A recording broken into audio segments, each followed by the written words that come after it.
புகழ்பெற்ற YouTuber Siam Meera Kovai ஈஷாவுக்கு எதிராக அவதூறுகளை வெளியிட்டு வருவதற்கு தடை விதிக்க வேண்டும் என உச்சநீதிமன்றத்தில் ஈஷா நிர்வாகம் வழக்கு தொடுத்துள்ளது.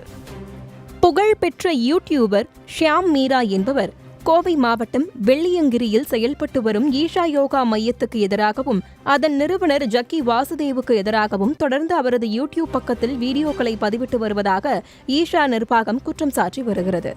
இது தொடர்பாக டெல்லி உயர்நீதிமன்றத்தில் ஈஷா நிர்வாகம் தரப்பில் வழக்கு தொடுக்கப்பட்டிருந்த நிலையில் அவதூறான வீடியோக்களை நீக்க வேண்டும் என டெல்லி உயர்நீதிமன்றம் கடந்த சில மாதங்களுக்கு முன்பு ஆணையிட்டிருந்தது. ஆனால் சியாம் மீரா ஈஷா அறக்கட்டளையின் நற்பெயருக்கு களங்கம் விளைவிக்கும் வகையில் தொடர்ந்து அவதூறுகளை பரப்பி வருவதாக ஈஷா அறக்கட்டளை குற்றம் சாட்டியுள்ளது.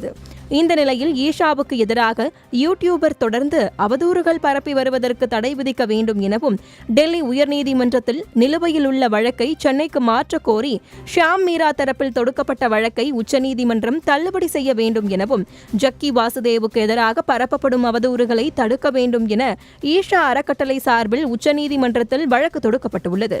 இந்த வழக்கு உச்சநீதிமன்ற நீதிபதி சூரியகாந்த் தலைமையில் வரும் 21ஆம் நாள் விசாரணைக்கு வருகிறது.